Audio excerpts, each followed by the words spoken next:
दोस्तों, किसी की बुराई करना शास्त्रों में पाप कहा गया है। इससे आप पाप में भागीदारी बनते हैं। कभी कभी बुराई या गलत काम करने वाले से भी ज़्यादा बुरा वह व्यक्ति बन जाता है जो बुराई करता है। सभी दोष उस व्यक्ति पर आ जाते हैं जो बुराई करता है, और जो व्यक्ति गलत करता है वो बच जाता है। इसलिए किसी की बुराई करते हैं तो काफ़ी सोच समझ कर करें।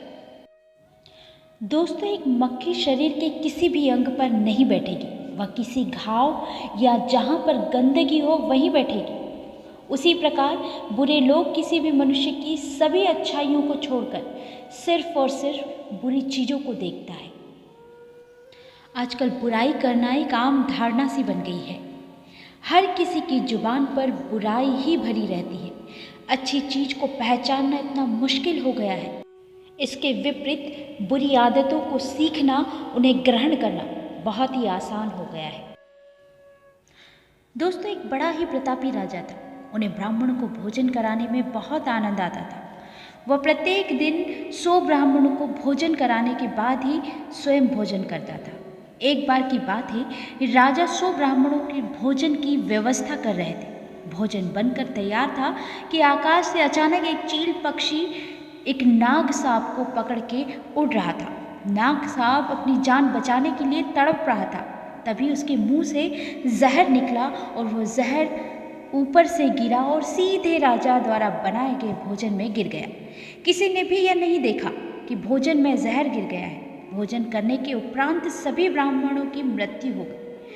यमराज के दरबार में चित्रगुप्त जब हिसाब किताब लगा रहे थे तो बार बार सोच रहे थे कि आखिरकार मृत्यु का दोष किसके ऊपर डाला जाए। राजा, जिसको पता ही नहीं था कि भोजन में जहर है, या फिर उस नाग को क्या पता कि उसके मुंह से निकला हुआ जहर नीचे जाकर भोजन में गिर गया है।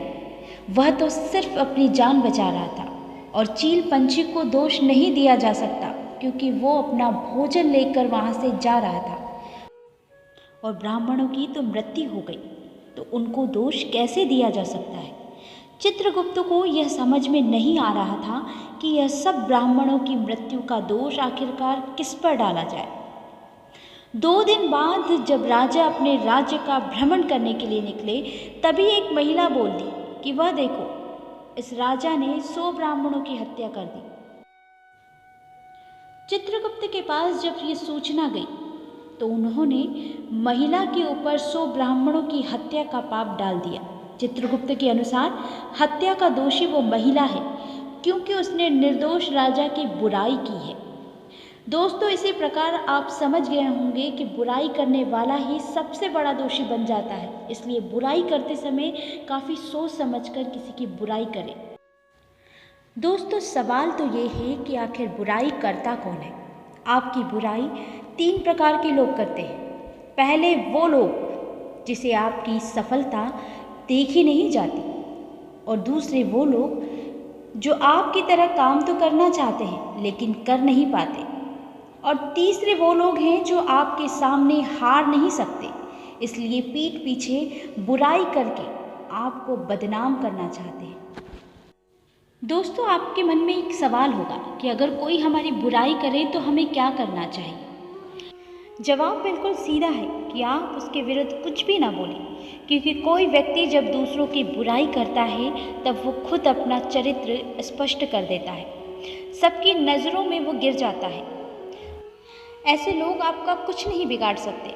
बस आप अपने काम पर ध्यान रखें, ना कि स्पष्टीकरण देने में। आपको उनसे बहस करने की कोई ज़रूरत नहीं। उनसे बहस करके आप अपना समय बर्बाद ना करें। एक कहावत है, जो कुछ काम करेगा उसी से गलती भी हो सकती है। जो कुछ करेगा ही नहीं, निठल्ला बैठा रहेगा, उससे कुछ गलती कैसे हो सकती है। इसलिए अच्छे काम करने वालों को प्रोत्साहन करें और कभी भी उनकी बुराई ना करें।